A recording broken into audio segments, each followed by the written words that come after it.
What's up, everybody? Rothstein here, Betting Public Sports Show. I'm your beloved host, famed Rothstein, a.k.a. Michael Snackson, a.k.a. Bay O Wolf, a.k.a. Malcolm Excellence, a.k.a. Hacksaw Jim Thuggin, a.k.a. Yves St. Croissant. Today is Sunday, January 5th, 2025. All right, I've got no action today. It's Bizarro week in the NFL. Last Sunday, I don't really get into too much on Bizarro weekend. Just did that with the Bengals yesterday just because, I knew they needed. Some of these teams they do, some of these teams they don't need it today. So it's like I'm not going to even bother with it. But we're coming up on White Death in Cincinnati. The snow done started. It's supposed to be White Death coming into the area, 6 inches of snow over the next couple of days. But that's not what I'm going to talk about. But I am going to talk about sports. But make sure you like and subscribe to the channel. Leave comments. Share the program. All right? Because I got to talk about this. There's about to be a black civil war in college football. You've got two head coaches, Notre Dame's Marcus Freeman and Penn State's James Franklin, African-American men, both light-skinned. That is significant. But yeah, they're about to do battle in the national semifinal, which guarantees that one of them will be in the final and will be the first African-American male to coach in the college football playoffs or college football national championship game. None's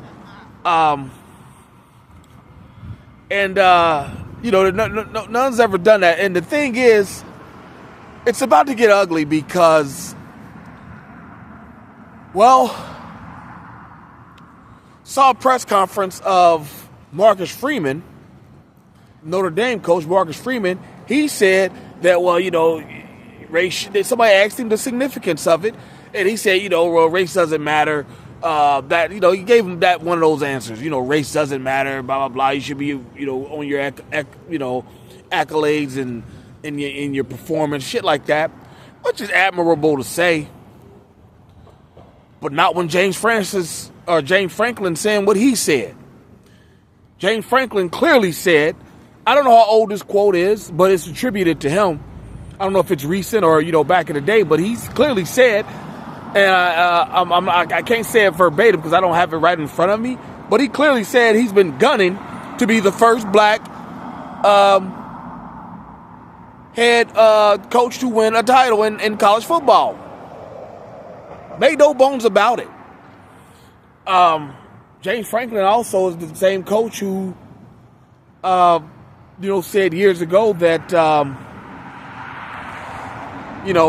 he wants competent assistants. He wants assistants to have hot wives, to show their confidence and that type of thing. And he's also said that, I know some people that their sons were recruited by him and recruited by James Franklin. And allegedly, according to them, James Franklin's only black in the room. He's the only time he's black is in the room, but, any other time he's not like that. Apparently not according to this quote that he made. And it's very significant because right now you got there's already a black civil war going on between the FBA the foundational black Americans, basically the black people who are born and raised in America and their grandparents are, as opposed to the Caribbeans who come from Jamaica and Africa, these blacks from these areas and whatnot. And like I said, it's becoming a little bit of a civil war. And it's going to leak into college football with these two. And on top of that, Dr. Umar, if you guys know who Dr. Umar Johnson is, he's a He's actually a child psychologist, but he's very outspoken about on racial topics, such as like interracial dating and things like that. Totally against it for a number of reasons. Marcus Freeman's wife is white. James Franklin's wife is black. You know what I'm saying? And I can't tell, but Marcus Freeman looks like he might be biracial. Or he's just very like James Franklin definitely, or is that his name? The Penn State coach. He definitely looks like he possibly could have been biracial, or an octoroon at some point. Like one of his parents might have been biracial or something. But Marcus Freeman looks like he is too. And like I said, it's gonna become a civil war. Watch in the coming days as we get closer to that matchup. Marcus Freeman's wife is, she's from what I understand, her name's, what is her name? Well, she's Irish from New York City, Queens or whatever. Irish woman. They've got 6 kids. James Franklin's got a few kids with his wife. And, yeah, this is because, like I said, it's going to become very deep civil war, because I have to be honest, I'm with Franklin on this. Like, how could you not acknowledge the fact that there's never been a black head coach in the college football finals? How could you not acknowledge that? How could you be that remiss to not acknowledge that? You know what I'm saying? Because, most black coaches have never even got enough chance to build a program. Damn sure ain't inheriting a program that's a winner like that. But they've never been able to be a coach that's long enough to build a program that becomes a national contender.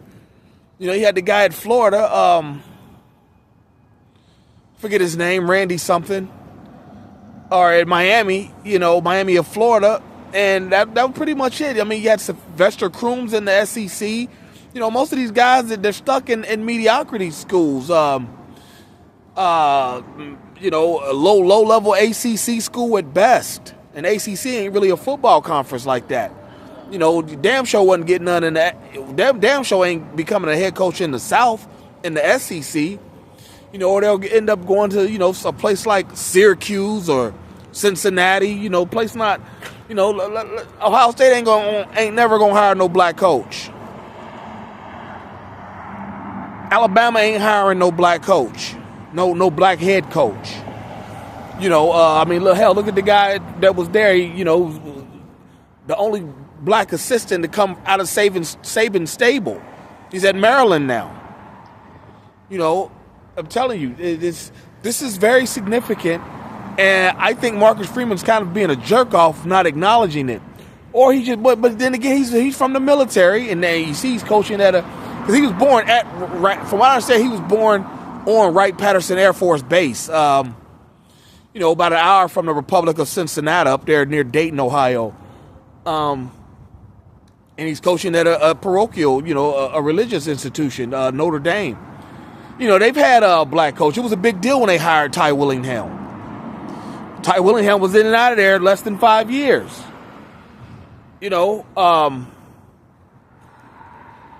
After being at Washington, because he wasn't going to win a national. Well, actually, Washington did have a national title in the early '90s with what was his name, Steve Entman, the defensive lineman.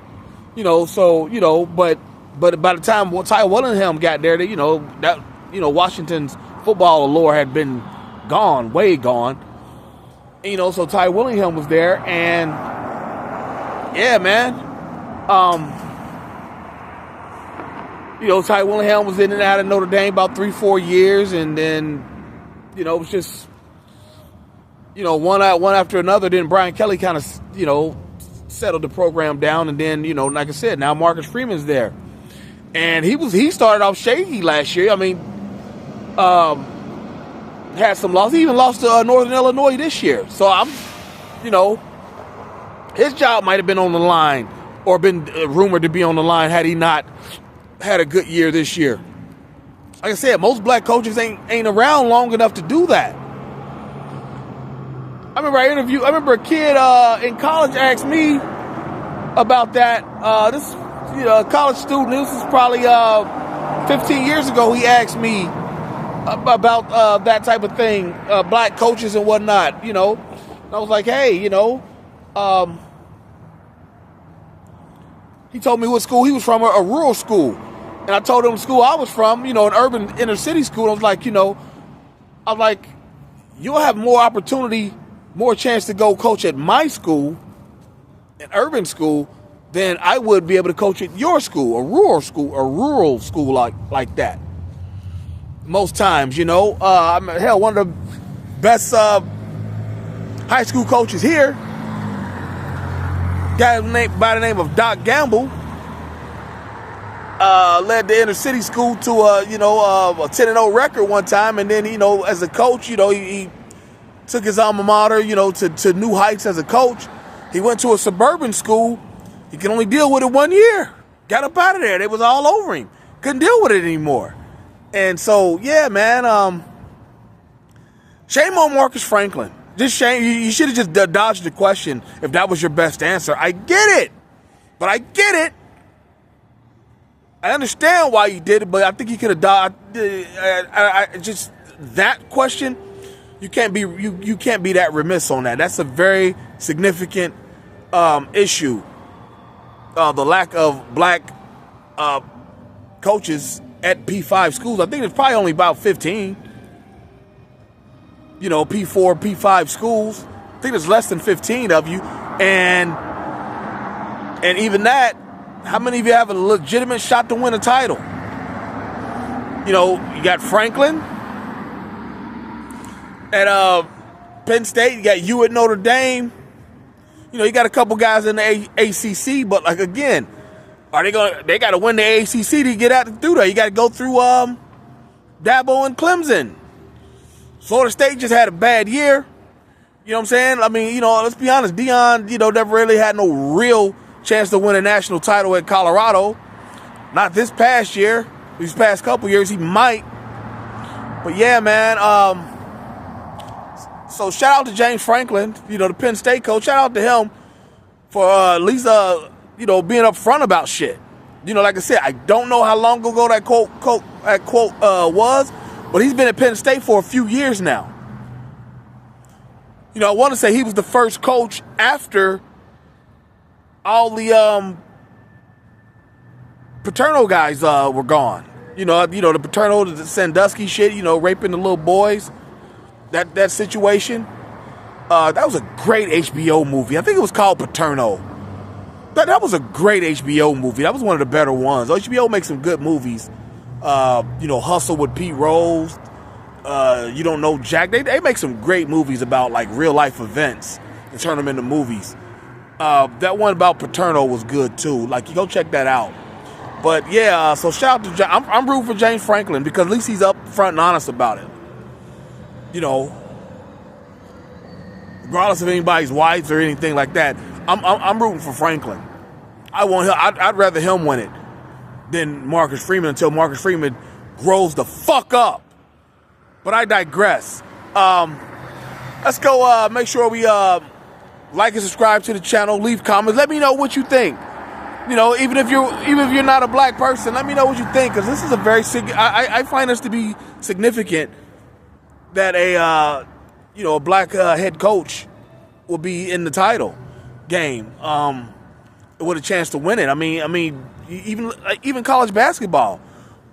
You got my guy at Arkansas, Nolan Richardson. There was Tubby Smith at Kentucky, John Thompson at Georgetown. But other than that, it was pretty much few and far between. I think John Thompson might have been the first black, and that was 84, 85-ish with Patrick Ewing. I could be wrong, but that's just going off the top. Like I said, because I'm just spitting off the top because I see the damn snow hitting, and I'm like, oh, wow, here we go. Glad the Bengals played last night. But, yeah, let me know what you think, and I'll holler back at you soon. Until then, everybody be well. Peace.